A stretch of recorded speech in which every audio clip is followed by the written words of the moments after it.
श्री सद्गुरुनाथ महाराज की जय। अखंडमंडलाकारं व्याप्तं येन चराचरं तत्पदं दर्शितं येन तस्मै श्री गुरुवे नमः। Namaskar, Sadhak Mandali. I am Pranav Bansode, also known as PK, and we have Maruti Revankar, also known as Plasut. In this season 3 of Abhanga Charcha and Abhanga Katha, we have been doing two simultaneous things. That's Abhanga Charcha, wherein we are reciting Sant Namdev Maharaj's Haripat, and 5 of the Abhangas have been recorded till now.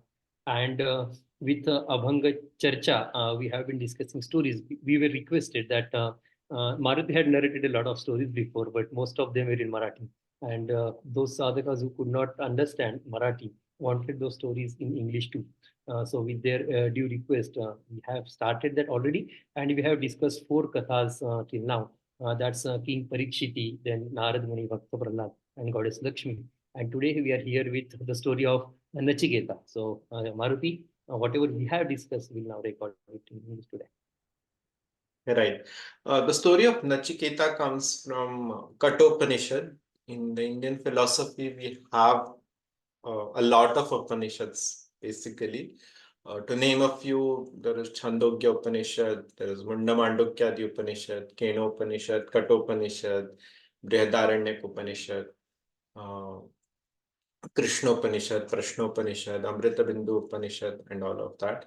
Among them is Kathopanishad, Kata Upanishad, which becomes Kathopanishad. And from that, we are picking up the story of Nachiketa, who was a very small boy. He can consider a 5-year-old or a 7-year-old boy, and he is staying with his father in his ashram. His father's name is Rajasrava Rishi. He was well known for compassionate and his charitable nature. He used to donate a lot of stuff to the society, and that is also one of the very good qualities to have as a human being. People, when you earn a lot of name and fame, let that name and fame come through compassion and charity. I think that will stay for longer rather than people being just rich and gaining name and fame. That is very easy thing to do, but to be charitable and then gain name and fame is a very difficult quality. And sage Rajasrava had that quality, which shows that he was a noble father. And then and through the Nachiketa son, story, we'll also know that no, Nachiketa was an able son of a noble father. So what Brajasrava does is he once conducts the Vishwajit sacrifice. Now there are multiple types of sacrifices which are told in the Karma Kanda or in our Vedas, in our scriptures. One among them is Vishwajit sacrifice. We have heard of Ashwamedha sacrifice. We have heard of in Mahabharata, we have heard of Rajasuya sacrifice. So Ashwamedha Yajna, Rajasuya Yajna, and all of those. Among that is the Vishwajit Yajna. Vishwajit Yajna, now the name is interesting. It says Vishwa and Jeet, which ideally or technically means that you are winning the entire world. But here the philosophy of that sacrifice says that if you have to win everything, you have to lose everything. Which essentially means in the Vishwajit sacrifice, you have to give away everything without keeping anything for yourself or your family. And Brajasrava Rishi does Vishwajit sacrifice. And now he is giving away everything, everything that is beloved to him, everything that he likes or he loves the most, he has to give it away. Now he is giving away everything, his wealth. And in those days, the wealth was mainly measured in terms of how much cattle you have, how much farmlands you have, because that was mainly the wealth. It was called the Godhan. So he was giving away all of it. And Nachiketa, the small, uh, a 6-year-old, a 7-year, a small boy who was still a kid, he is standing there and watching this happen. And now he's wondering, the most beloved thing to my father is me. My father loves me a lot. So whom is he going to give me to? So when he's giving away things, he go giving away the cattle and everything. Nachiketa goes to his father and asks, "To whom have are you donating me to? Whom are you giving me in charity to?" His father tries to avoid that question because he knows that everything has to be given, but Nachiketa is his son. If he gives away his son, who is going to be his heir? Uh, and he loves his son. Like, how will the father give away his son to anybody? So he tries to avoid that question, but Nachiketa keeps pestering his father and keeps asking again and again. And at the end, Rajasrava Rishi uh, gets annoyed and says, "I have given you to Yama, the god of death." In that anger, in the spite of anger, he says that I am donating you to the god of death, that is Yama, without realizing the consequences of what he had said. But Nachiketa is firm on fulfilling his father's words, whatever. It might have come in the spite of anger, but he says still, my father has given me away to Yama, so I have to go to Yama. Now, how do you go to Yama? Yama is a god of death. Only when a person dies is when he goes to the god of death. So Nachiketa decides to embrace death in order to go to Yama, that is the god of death, and Yama's abode, that is Yamaloka. So he dies and he enters the Yamaloka, and at that point of time, the people who are there appointed, they ask, "Who are you? How have you come?" Because his death is not actually destined to happen at that point of time. This is not a scheduled death. He has given it away uh, because of the Vishwajit Yajna, because of what his father said, he comes to Yamaloka and he says, I have come to meet Yama. I have been given in charity to Lord, the god of death, that is Yama. And they say, no, Yama, our god, the boss of this Yamaloka has gone somewhere. He will not immediately return, so you have to wait. So for 3 days, Yama doesn't come. And for 3 days, he waits there.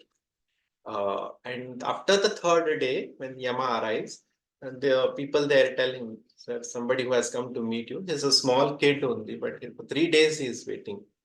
Yama immediately goes and meets Nachiketa. He says, "Who are you? From where have you come? How have you entered? What is this? What do you want? What is the reason of you meeting me?" He says, "My father has performed Vishwajit Yajna, and as part of that sacrifice, he has given me to you. That is why I have come." Oh, so that is where you have come. How do you feel about this, Loka? He says, your Loka is very good, but the hospitality here is very bad. I have come for 3 days, but nobody even asked me to drink water or gave me any food. By that, Yama feels embarrassed and he's also angry with his servants that the small kid has come for 3 days. He is not even asked, given any food to eat or drink. He says, I'm very, very sorry for this inhospitality of my abode. And we will definitely meet and discuss for what you have come here. But for now, because you waited 3 days without having any food or water, I'll give you 3 boons and you can ask me anything that you want. So he says, okay, then uh, there are 3 boons, and in the three boons, he is supposed to ask 3 things. Um So one thing that he asks is his father's Vishwajit Yajna has to be successful and shouldn't go incomplete. And whatever his father wants him or requires out of that yajna, with what desire he has performed, that has to be fulfilled. So the Vishwajit Yajna or the Vishwajit sacrifice has to be successful. And Yama says, Tathastu, this boon is given to you, your father's sacrifice will be complete. So the first boon is given. he says the Vishwajit Yajna has to be successful, and when he goes back, when Nachiketa returns to his father, the father should no longer be angry or annoyed, because that is how he left his father and came, right? And he should gracefully receive him back when he goes back from the Yama's abode, that is Yamaloka. Yama says, fine, your father will no longer be angry with you. When you go back, he will gracefully receive you back as his own son. Because if he just returns like that, the normal human beings cannot see the spirits who have come from Yamaloka, right? This is the boon that he requires. So the first boon is granted. As a second boon, Nachiketa says, are you aware of any sacrifice or karma kanda which is which can lead the human beings to heaven, which can take them to heaven? Yama says, yes, I'm aware of it. Then give that to me. He says, okay, I'll give you the cosmic knowledge of entering the heaven, and I'll initiate you into it. So he says, I'll teach you that yajna, how it has to be performed. And when human beings perform that, they can ascend to heaven from the earthly abode. Now, the third boon is remaining. In the first boon, his father is satisfied. He is no longer angry with. Second boon, he is concerned with the humanity now, prosperity of the human, all the human, uh, uh, all the humans on the earth is also ensured. He says still something is lacking. Still something is lacking, and then he says that there should be something which is above all this, like achieving name and fame, happiness in one's own house, happiness in the outside world. And then there should be something else also. There should be something which after achieving there is nothing else to achieve. And his third then question comes regarding that. What is the exact question that Nachiketa asked, and what is the answer that Yama gives?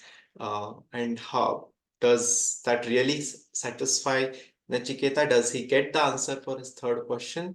And is Yama readily available or readily agrees to give that question? We'll look at that entire philosophy in the next part.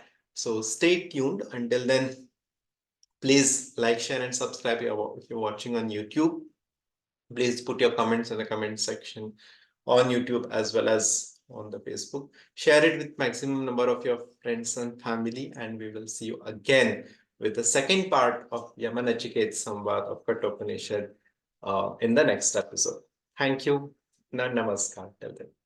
Shri Sadgurunath Maharaj Ki Jai.